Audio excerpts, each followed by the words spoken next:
Hello, everybody, and welcome to another edition of the Zero Hour on Free Speech TV. I am once again your host, Richard RJ Eskow. Progressives chalked up some nice wins in Democratic primaries around the country from the looks of things. Not all the final results are in because of mail-in ballots, but it looks like it's been a good round of primaries for progressives, and we will be talking about that with Sean McElwee of Data for Progress in this hour. It's not been so good a week for sane military policy, and we will also be talking about that with journalist Max Blumenthal. So please stick with us. I am Richard RJ Eskow, and you are about to hear the Zero Hour.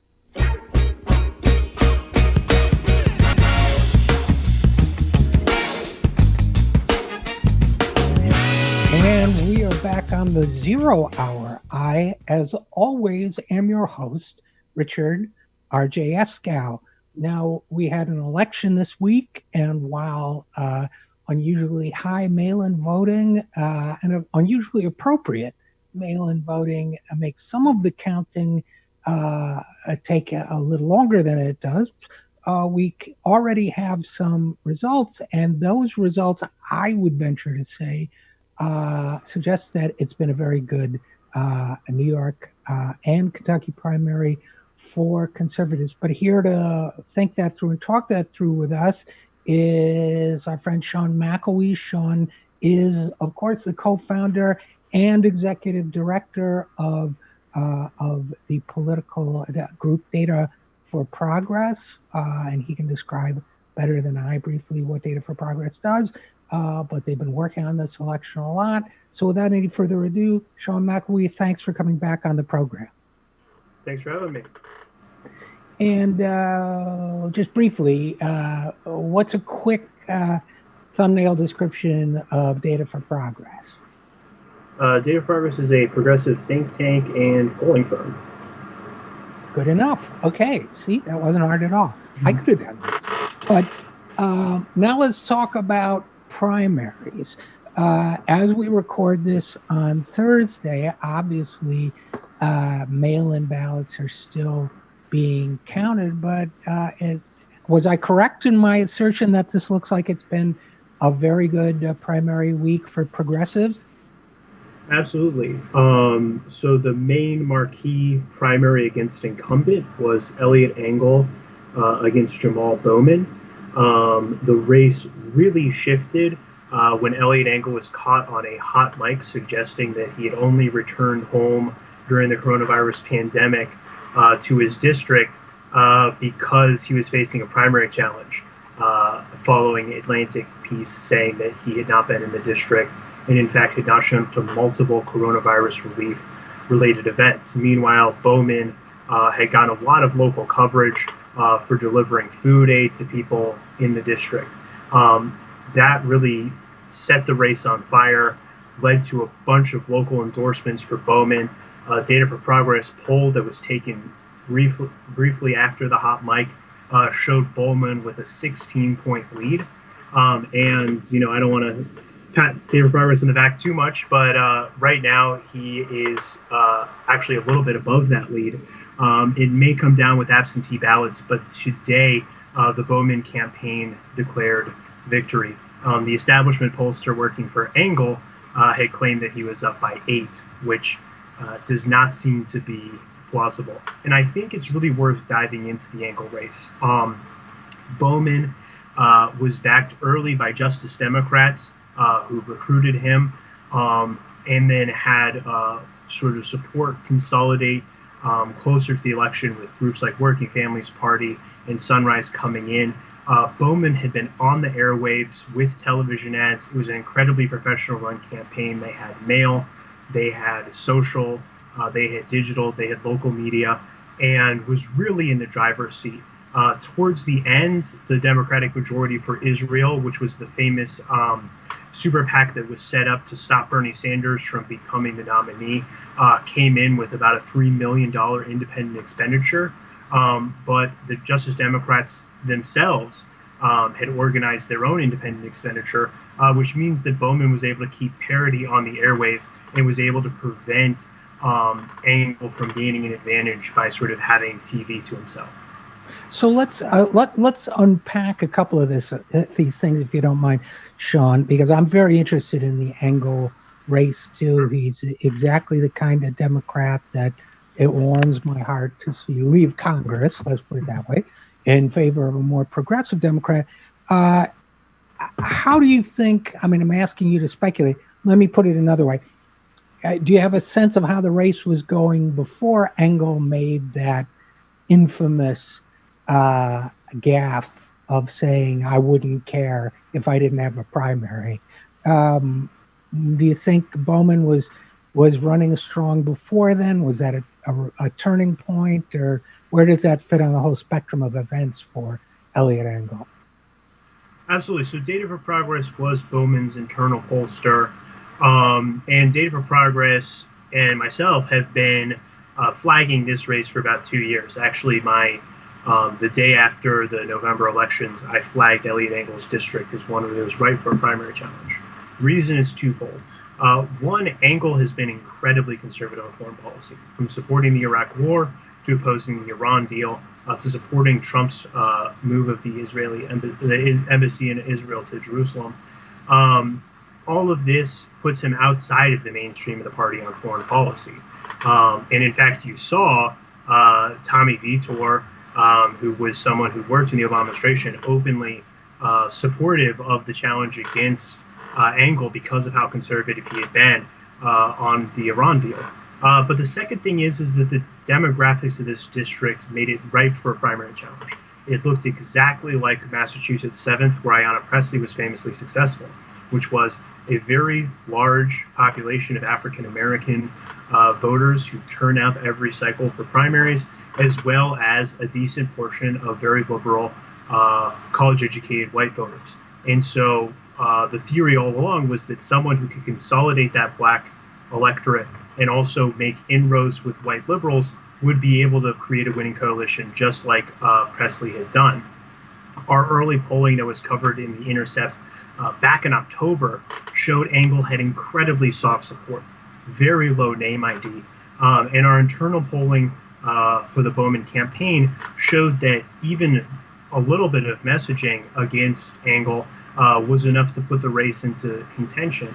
And on the other side, the Engel negatives that they tried against Bowman, things like saying he had missed his tax payments, they just didn't really resonate with voters.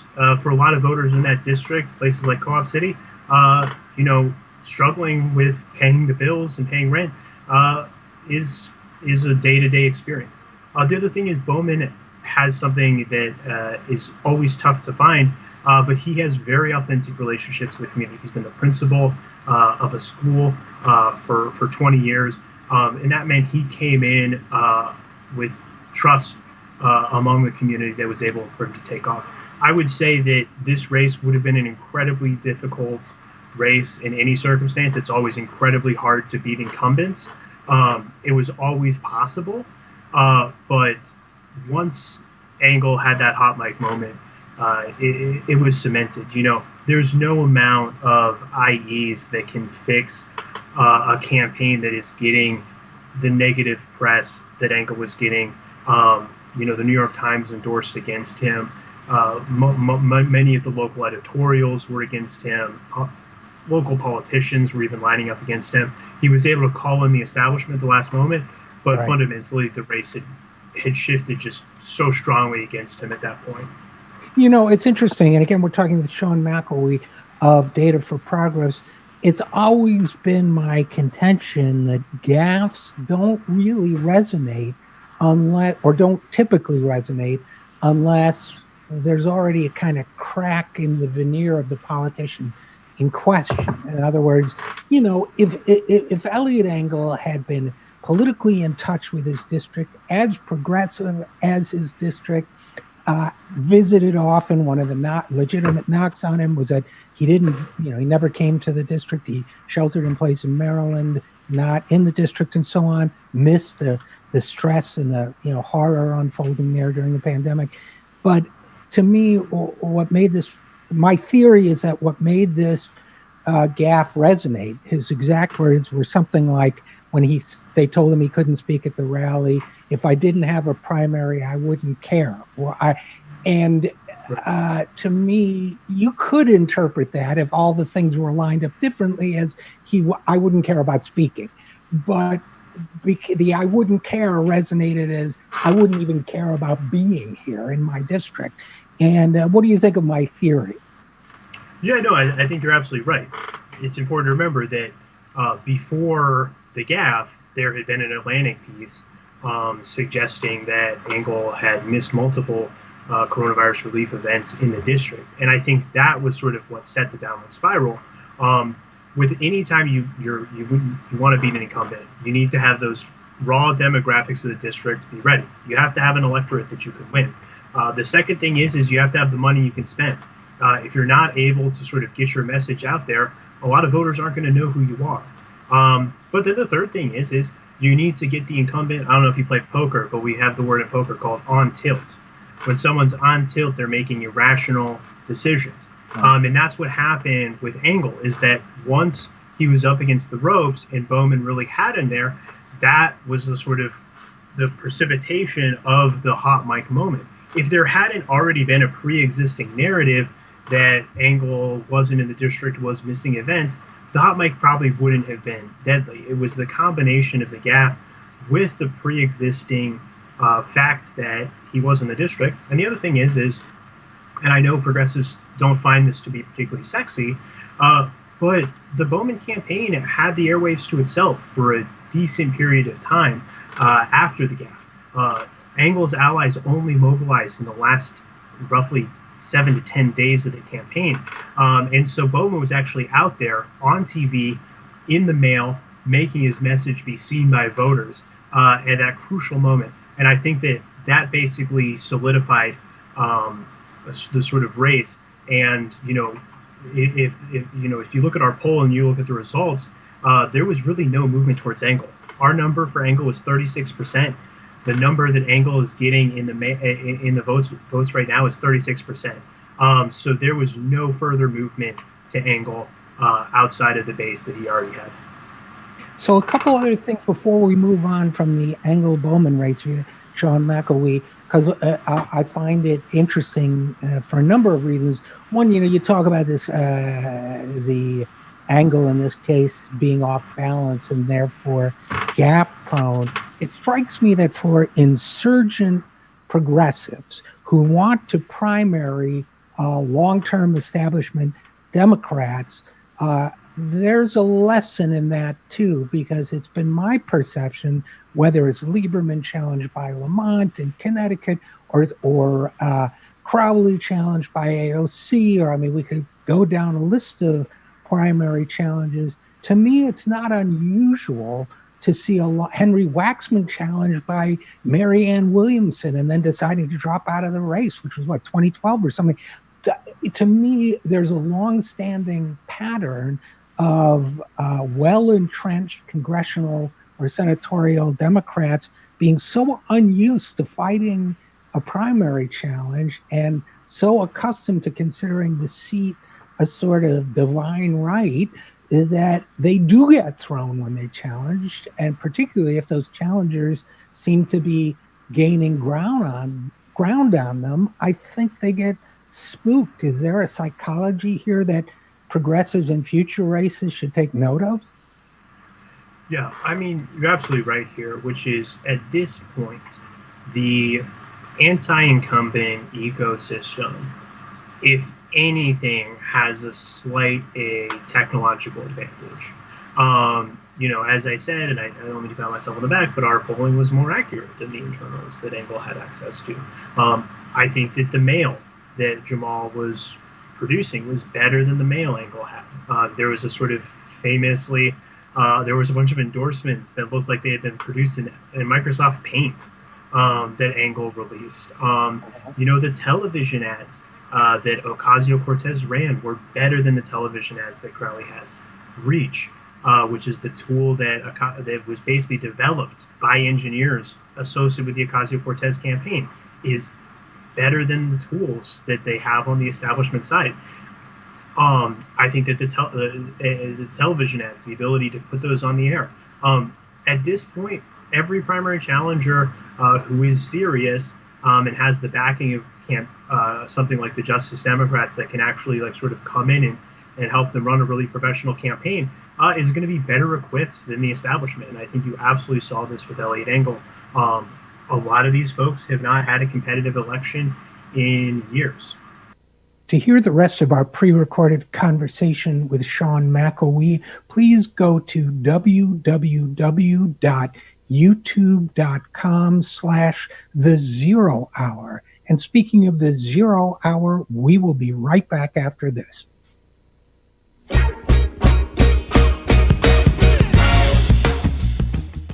I love playing Bowser because I'm a huge fan of the music of the 50s and the 60s, but that does not mean that I actually want to go back to the 50s and the 60s, a time before Medicare. And I certainly don't want to go back to a time before Social Security, when a majority of American seniors lived in poverty. After a lifetime of hard work, you deserve a secure retirement and your hard-earned benefits.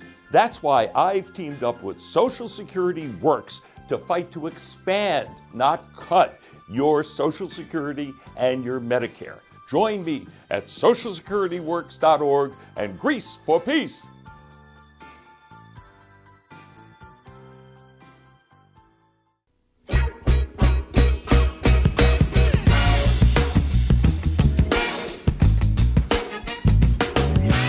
And we are back on the 0 hour. I am your host, Richard RJ Eskow.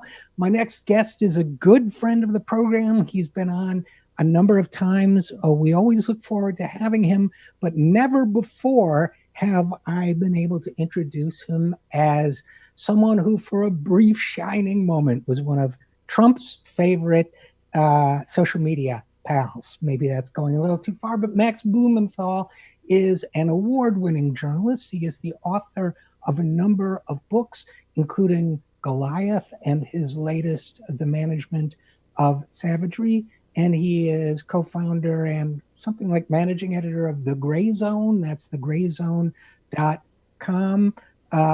And he joins us once again to talk about a couple of things. So first of all, Max, thanks for coming back on the program. Thanks for having me back.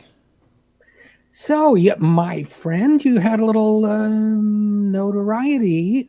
Well, little, not that. You got retweeted by Donald Trump for insulting John Bolton. Well, I would say accurately describing John Bolton in a tweet. What you wrote was, John Bolton, a notoriously mendacious enemy of all living beings on the planet, is discovering what every other great Republican hope of the resistance has.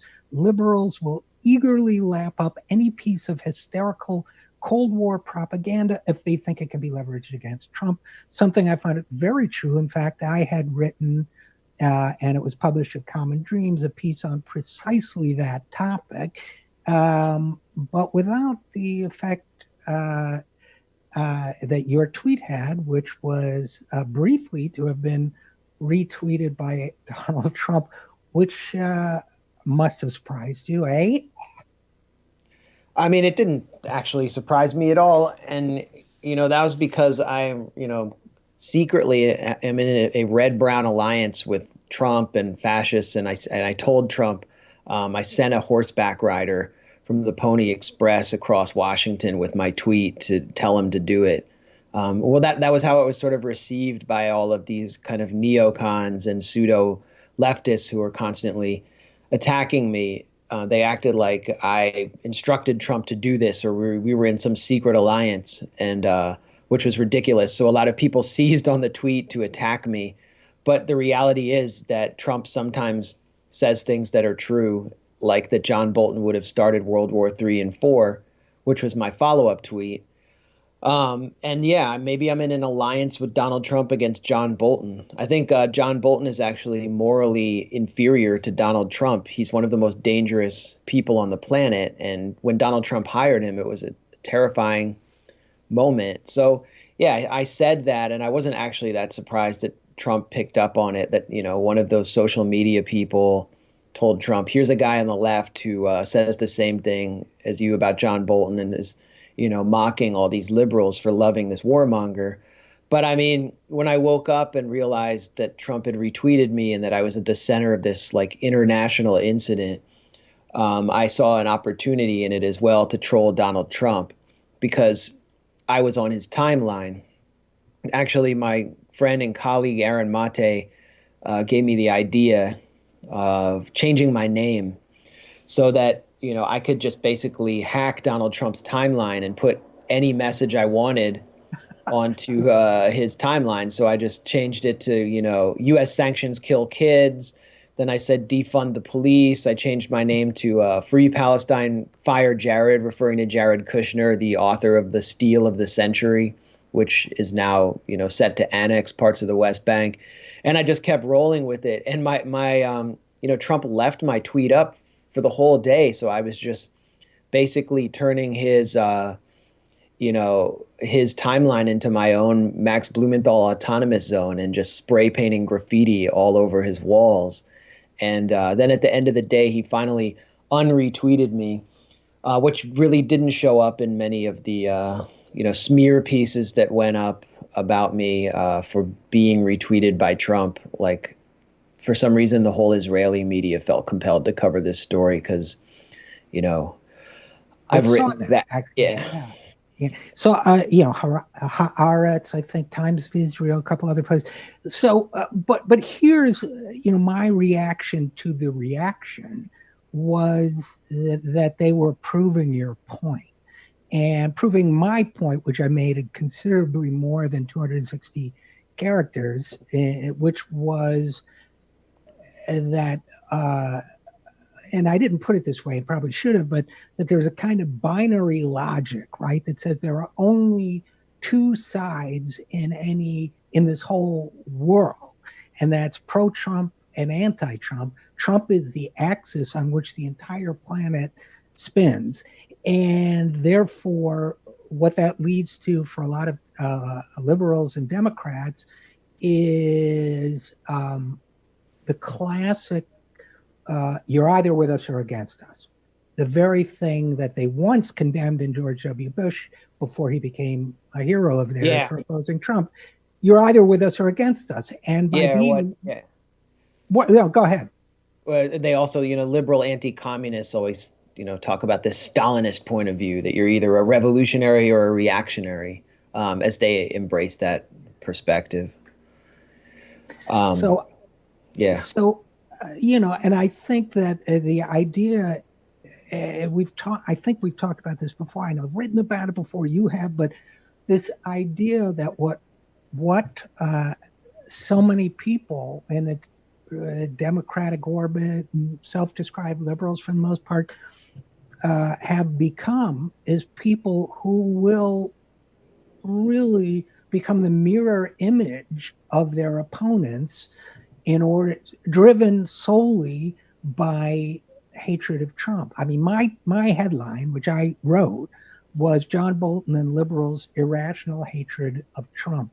And I'll admit to a certain mind control, a sociological experiment, like a Milgram experiment, in the way I wrote it, which is I said there is such a thing as a rational reason to hate Trump. There are many of them, but I buried that in my paragraph 8. And so naturally I was deluged with comments about, you don't think there's any reason to hate Trump. I mean, in other words, any reason to hate Trump is good, even if it means elevating a liar, a proven liar, a guy who has manipulated intelligence in order to kill a million people, which, as I pointed out, was a body count Trump can't even remotely begin to match. And the idea is none of that matters anymore. It all gets dropped down the memory hole as long as we get a chance to take a cheap shot at Trump. Agree? Disagree? I couldn't have put it any better than that. And I've been trying to articulate this point in previous interviews about this whole incident. I mean, one point I made to Jimmy Dore the other day was that a lot of the people attacking me, whether it's, the Israeli media from left to right, which really is like from center right to far right in any other country's political spectrum, they hate me because I was I effectively exposed the apartheid and fascism that was coursing through the mainstream Israeli society for years. Other elements hate me because I expose all of these national security state deceptions, these sort of regime change deceptions that are trying to stimulate public support for, military interventions in Syria or, a Cold War with China, Cold War with Russia, interventions in Latin America, that kind of thing. And all of these elements, they sort of came together to try to implicate me as a secret Trumpist. But the reality they revealed is that they actually hate me more than they hate Donald Trump. They hate anyone on the left who isn't operating along this really warped partisan divide that's been established by elite elements in the Trump era. And then when we get into that and look at how the Overton window's been shifted through Russiagate, through the kind of hysterical portrayal of Trump as this figure who's completely anomalous and so much worse than everything that came before him, and just this singular monster who is not the product of a decadent oligarchy or someone who actually wasn't attacked because on some issues like U.S. foreign policy, he actually stepped away in a positive direction away from the consensus in Korea, for example, or on Russia. So, you could look at this tidal wave of hysteria that has been generated to traumatize the American public, but specifically the kind of cosmopolitan, middle class, liberal, urban public. And you can see how it's shifted politics so far to the right that someone like John Bolton or George W. Bush, who was just praised 2 days ago by Barack Obama as, someone who respected the rule of law, how these figures who liberals just universally hated 10 years ago, 15 years ago, and considered war criminals are now welcomed into the resistance. And you have figures like Bill Kristol, who helped bring about this nightmare that we're in behind the scenes with all of this money from billionaires kind of pulling the strings of the resistance. And you have neoconservative columnists like Jennifer Rubin at the Washington Post kind of helping to shape the narrative of the so-called resistance. I mean, we've been talking about this year after year after year, but it really kind of culminated with this moment of Trump retweeting me over John Bolton, and everyone sort of acting as if John Bolton is not fair game. And another point, I mean, it's sort of an observation, is that a lot of people I know outside of politics have gotten more political in the Trump era. People particularly who are in like the entertainment field, comedy, music, and, I've noticed some political people who I considered to be more left-wing, even anti-imperialist, who became like immersed in those worlds and wanted to seek opportunity in the Trump era or get more credibility in the Trump era. They fell into this narrative. They've fallen completely into this narrative, and they've sort of lost the plot. They don't understand the forces that are guiding this country anymore into the abyss. They've completely focused on Trump as a personality. And if you look at, comedians, for example, they're to the extent they were funny at all, look at Stephen Colbert or Jon Stewart. I mean, the problem is that they can't be as funny as Trump, whether Trump is unintentionally or intentionally funny. These guys have completely lost it. You had Stephen Colbert basically shining John Bolton's shoes and saying, Trump is controlled by China's Xi and Russia's Putin. He sounds like John Bolton, even crazier. And today, Jon Stewart tweeted, let's call Donald Trump Swampy Don, get it trending. Like, that's not funny. That's like embarrassing. It's like, is it a parody of him? Trevor Noah, that guy's not funny. None of these late night comedians are even remotely funny. And Stephen Colbert, he was kind of subversive during the Bush era. So everyone's brain has been hacked in the name of opportunism. They've been traumatized. They're incapable of thinking politically or in terms of political economy, looking at the structural basis of the system that produced Trump. And so here we are heading into an election, and Trump will likely, it seems like the odds are on him losing. But what comes in after Trump will, in my view, be kind of this alloyed or amalgamation of neoconservatives, liberals, and pretty much everything to Donald Trump's left, from the Project for a New American Century down to the Center for American Progress, and anything to Bernie Sanders' right. So that doesn't look very promising to me as a replacement for Trump, especially after this moment in the streets in the U.S. where people are really crying out for some kind of systemic change. Which is I see, and I've written about also, I see concerted effort to take the mass movement that we're seeing now and also channel that in institutional directions that are not threatening to the people that really run this country. So, there's a concerted effort to do that, I think, at the same time as there's been a largely, what you just described, a largely successful effort a frighteningly successful effort to kind of crush critical thinking about foreign policy in particular, to say, if you start it to explore it a little more, there's a anecdote in Bolton's book where he's disappointed. He thinks there's going to be a series of drone attacks, and so he's disappointed when Trump calls off strikes at the last minute after learning they'd kill up to 150 people. Quote, too many body bags, Trump told him, quote, not proportionate. There's an anecdote where whatever you think of Trump as an overall human being, and it, my view is not complimentary towards him, he's way more humane than Bolton in that anecdote. But Bolton believed correctly, or he wouldn't have put it in his book, that most people reading it would think that Trump. Do you know what I mean? That's an insane section.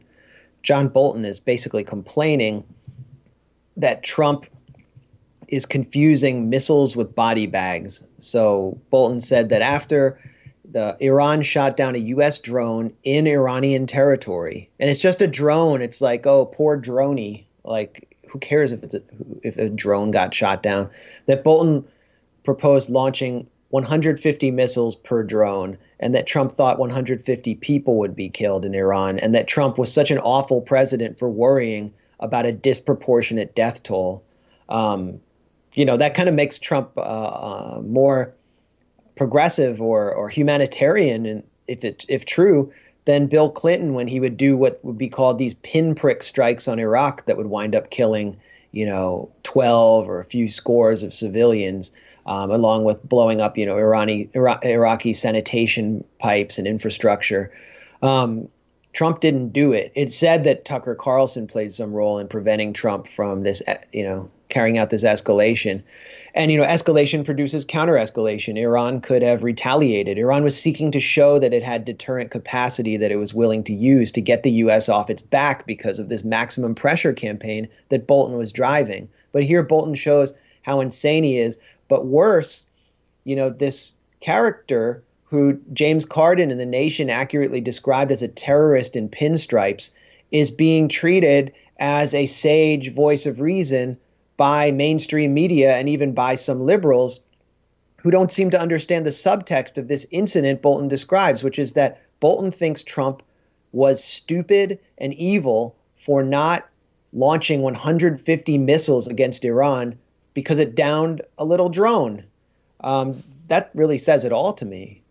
Even, and I'm going to say, and again, we're talking with Max Blumenthal of the Gray Zone, and then maybe we can pivot to your latest piece. But even people who normally are pretty sensible about foreign policy, I saw one piece that said, yeah, a Bolton is a horrible human being, but he's totally plausible about Trump as well.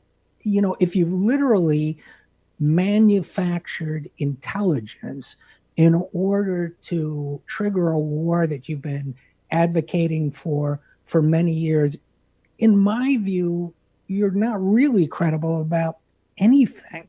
And to elevate a guy like Bolton to any level of credibility, much less somebody who belongs just on grounds of decency with normal human beings, it to me is incomprehensible. The guy is, a liar and profoundly evil. So I guess I'm saying I share your assessment that there's a kind of lunacy and collective amnesia at work here. And other than, writing and saying what I've been saying, and you've been saying, and a few others, I'm not sure what else can be done about it.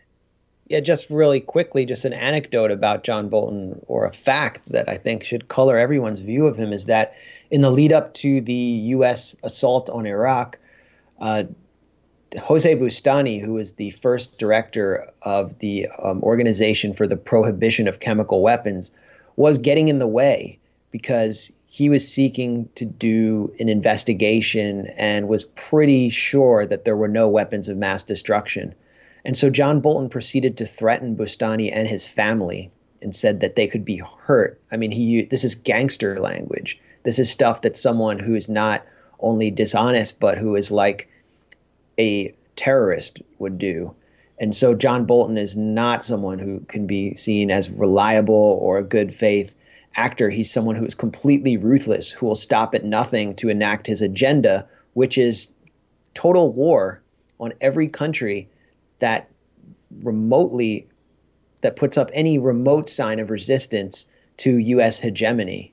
And he would happily, as I've said before, he'd happily ride around the world in a sort of nuclear-proof RV, just gazing out at the ashes of civilization and what once was, if he were the last man standing and still had some kind of think tank fellowship. I mean, he's absolutely insane. I've actually met him. And during this encounter I had with John Bolton, where we were on, in Dulles Airport, where they have those shuttles that take you across the airport. It's one of the worst features of one of the worst airports. Agreed. Actually, no, it wasn't Dulles. I'm sorry. It was Atlanta. And they have these kind of monorails that take you from here to there. And I saw John Bolton. He's standing there. This is 2007.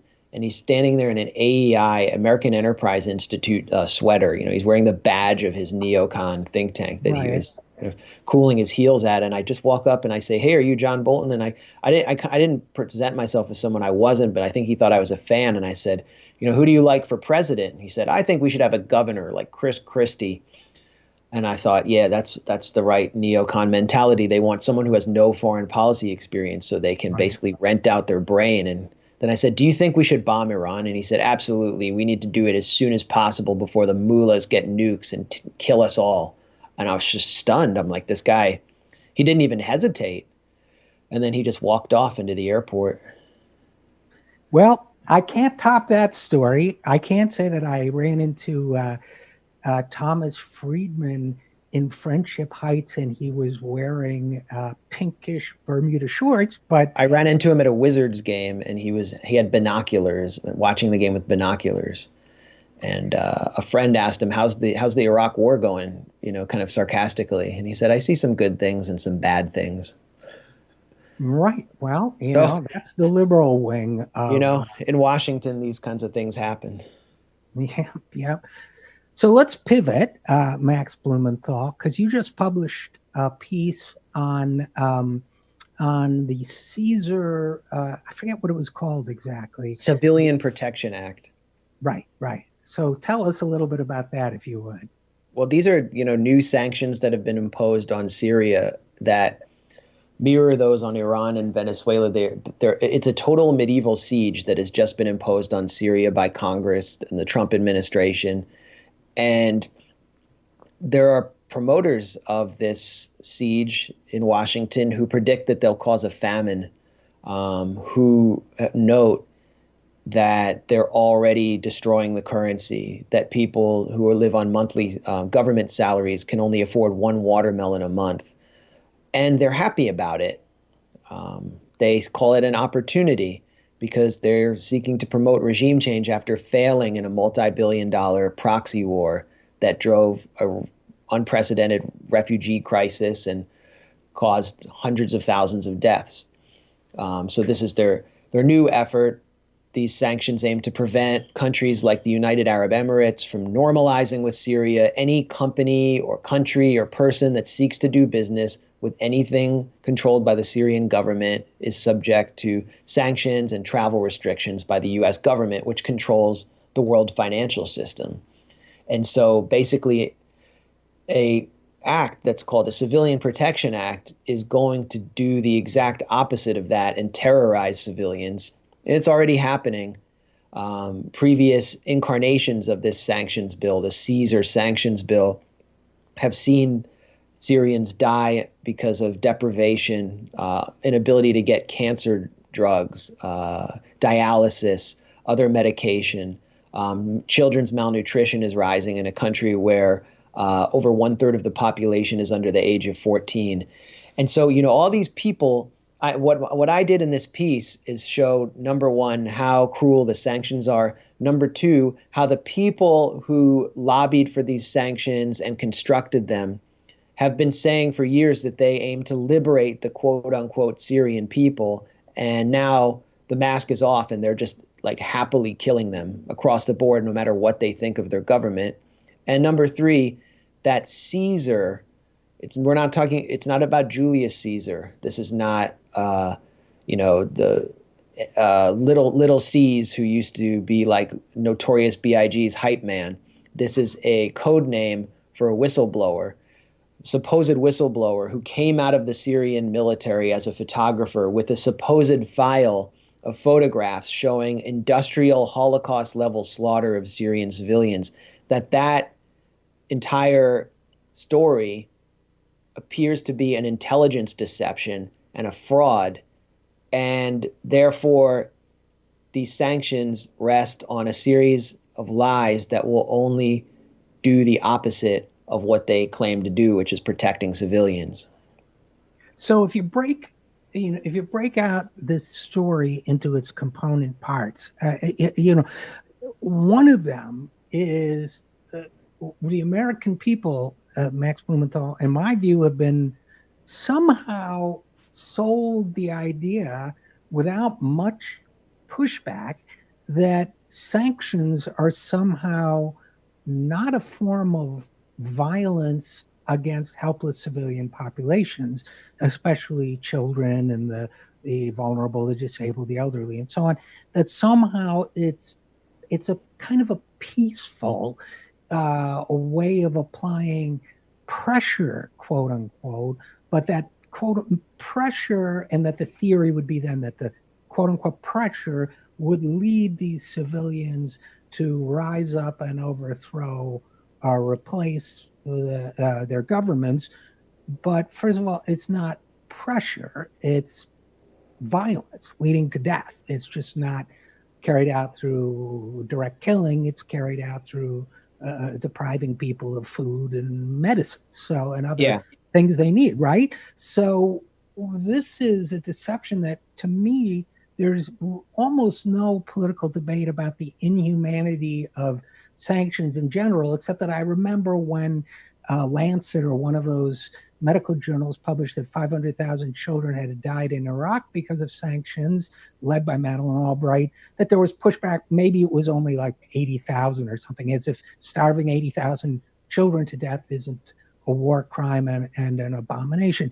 So I'm baffled, whether it's Syria or going all the way back to the sanctions against Saddam Hussein, why this isn't characterized accurately as waging war against helpless civilian populations.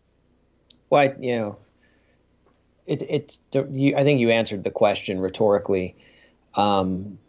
But the idea behind sanctions, and the reason they're applied so freely and flagrantly is because there is no political cost at home. There's so few domestic repercussions that any American leader has to consider. That one exchange with between Leslie Stahl and Madeleine Albright, that is sort of etched in the memory of every anti-war activist, where Madeleine Albright said that she thinks it was worth it, the deaths of 500,000 Iraqi children. And how did they die? Through deprivation. They were excess deaths. I know the number's been disputed, but Madeleine Albright didn't dispute the number. She just said, it's worth it. Yeah, let's kill 500,000 kids just so we can do regime change. I am a psychopath. That also showed that the media at that time was willing to ask questions. Now they're not. Basically, what enables sanctions is that an entire country that resists U.S. hegemony, or an entire government, is reduced to one evil-doing strong man at the top, whether it's Putin, Kim, Assad, Maduro, whoever, and they're all lumped in together as this kind of axis of authoritarianism. Every flaw or imaginary flaw is pumped out through the media, and then sanctions are applied after evildoing is supposedly confirmed by the U.S. media. The public just shrugs or says, this needs to happen. They don't have to worry about American troops coming back in body bags. And then when people begin to die, when migrants begin to flow out, whether it's Venezuela or Syria, sorry, I have a helicopter, the evildoer is blamed. And, he's blamed for a whole, one-sided slaughter. And sanctions are never mentioned by the media or understood. Their role in tanking entire economies, just completely taking the bottom out of economies, is scarcely ever even mentioned in passing by U.S. media when they describe these humanitarian crises. So the U.S. public has no way of knowing. They don't know what sanctions are anymore. They don't know what it does. They don't understand that their government has the ability, basically with the push of a button, to destroy entire economies. So there is no political cost. And I think that's sort of what guides our journalism at the Gray Zone, is to tell these stories, to show how U.S. policy decisions are killing large numbers of people. Whether the number was 500,000 children in Iraq or 50,000, it doesn't matter. That's too much, and it's the result of a policy choice in Washington. Center for Economic and Policy Research here in Washington did a study that showed from 2015 to 2017, during the first round of U.S. sanctions on Venezuela, that 40,000 people died of excess deaths. They used hospital counts to come to those numbers. I imagine in Syria the number is much higher and will become higher. And even on the left in the U.S., you're really not allowed to have this conversation. You pay more of a political cost than Mike Pompeo does for applying these sanctions, because you're seen as an Assadist. You're seen as a sympathizer with this evil strong man who, enjoys killing children and wearing their ears on a necklace or something. And here again, Max Blumenthal, that to me is the product of the same binary thinking, which allows people to be so easily manipulated. If you report on the deaths of 50 or 500,000 children, I'm not convinced the 500,000 number is wrong, but whatever it is, if you report on the deaths of tens of thousands, hundreds of thousands of people who are living under a government that does bad things or has reportedly done bad things, then you must be supporting the dictator, as opposed to, well, maybe the American people deserve to know that hundreds of thousands of innocent people, including children, are dying because of what their government does. Maybe it's up to the government, the American people, to decide whether that's something they want to be morally responsible for. The very act of discussing it and bringing it up is used to say, as you say, you're an Assadist, or during the Iraqi sanctions, you must, what is it you love about Saddam Hussein, or whatever. So here again, we're seeing people being manipulated. And before I let you go, last point about being manipulated, getting back to the Caesar story, is that it also continues to amaze me that having lived through one intelligence agency deception after another, whether it was COINTELPRO, whether it was spying on peace activists in the 90s, whether it was mass espionage on American citizens during the Bush and Obama administrations, whether it was the stories of babies being ripped from incubators and by Hussein's people, on and on and on. After intelligence agencies have been shown again and again and again to mislead people, including the American people, everybody acts as no, that doesn't happen. And I want to hear, to close the loop back to how we started, I want to hear what John Brennan, the perjurer and a former intelligence official, has to say about Donald Trump. And so, right? Yeah, it was Clapper who was the perjurer, but I don't. Brennan is full of shit too. I mean, and the guy was the drone chief under Obama before being the head of the CIA, and this Syria operation was his baby, arming and equipping and training the allies of the organization that was responsible for the 9/11 attacks inside Syria. You would think that would be a huge scandal. I wrote my last book, The Management of Savagery, about it. And what you get if you just spit the facts on this scandalous multi-billion-dollar operation that drove so much violence in Syria, that led to so many deaths, that just kept this war going. And it's the war that's the problem. The war is what's killing people. The war is what's been causing mass migration. If you'd say that, you just get called a conspiracist and everyone writes you off, because the whole rest of the media is, in the pocket of figures like John Brennan or whoever has the CIA file on Syria. And that's kind of what I show in this piece on the Caesar deception. Caesar is I'll try to make it quick because there's so much there, but Caesar is the code name for this supposed military whistleblower who took 6,700 photos from inside a morgue and a military hospital in Damascus and spirited them out. And they're supposed to show industrial slaughter of Syrian detainees. There are a series of problems here. The first problem is that Caesar, who walks around with this kind of blue parka on, and you're never allowed to hear his voice or know who he really is. When he testifies at the House Foreign Affairs Committee, it's closed to the public. No journalist has been able to interview him. He's obviously being handled by U.S. intelligence.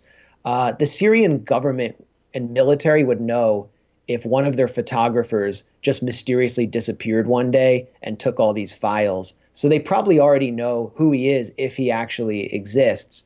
And I don't even know if he actually exists. The second problem, the files were managed by Qatar, the permanent monarchy, which has funded the Syrian insurgency alongside the U.S., including groups like Al-Qaeda's local affiliate. Qatar paid for the militant group that snuck Caesar out of the country. They paid a group of lawyers who, were former ICC lawyers to supposedly verify the file, and their report is filled with mistakes.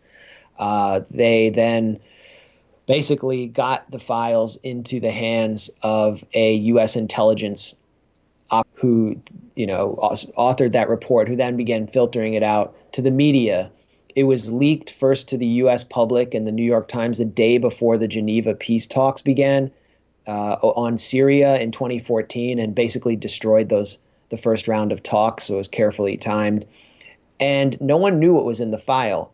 To date, the public has never been able to look in the file. They next went to the Holocaust Memorial Museum, which is a heavily politicized institution. It presents an important site to observe the history of the Holocaust, but it's been politicized through funding. Its committee of conscience hosts figures like Elliot Abrams, the former DHS chief Michael Chertoff, Stuart Levy, who's the architect of U.S. sanctions policy. These people, these monsters, are on the committee of conscience. And so the Holocaust Memorial Museum opens up an exhibition on Caesar. It only reveals 10 of the photos, however. Only 10 of the photos are made public by late 2014. In 2015, the file goes to Human Rights Watch, this human rights group run by the regime change happy Ken Roth, who's its director for life. And those investigators in Human Rights Watch realize that of all of these photos, at least 50% of them show Syrian government soldiers who've been killed by a very violent and brutal armed opposition. They also show many people who've been killed by car bombs, in car accidents, from common injuries. But most of them are combat photos. These aren't a collection of photos that show thousands and thousands of people who've been industrially slaughtered in prisons. Human Rights Watch discloses that in a footnote in its mega report, and then even says, we are not investigating what happened with the government soldiers. We're only going to look at the other side, which reinforces the regime change narrative. But right then and there, they've destroyed the entire narrative of the Caesar file. It's a complete and total sham. Human Rights Watch said so, and the investigators and the people who brought it forward lied. It revealed them as a bunch of liars. But the whole mainstream U.S. media doesn't want to touch that fact. They don't want to touch the U.S. intelligence role. They don't want to touch the Qatari role. They just say these photos just happen to come out, and here's this brave whistleblower, and we're not even going to seek to interview him. Like, not even friendly media has sought to interview this Caesar character, who as recently as 2018 was walking around Congress with this blue, like, hazmat suit on, meeting with members of Congress who are going to sign off on this brutal sanctions bill. So here we have another Kuwaiti incubator babies story. You have all of the deceptions, that another Gulf of Tonkin incident. And once again, there's a few other, alternative media sites that have explored this, but, we're among a very few in a very lonely crowd trying to bring this reality to the Western public at the gray zone. And I would argue that the heat that outlets like you and people like you take is designed to discourage other people from reading what you write, much less writing articles of a similar nature. So we appreciate the work you do, and it can be found at thegrayzone.com. And Max Blumenthal, editor of The Gray Zone, author, journalist, as always, thanks for your work, the work you do. And as always, thanks for coming on the program. Well, thanks as always for giving me the space to talk about that. And that's it for this week's program. I am Richard RJ Eskow, and you've been watching The Zero Hour.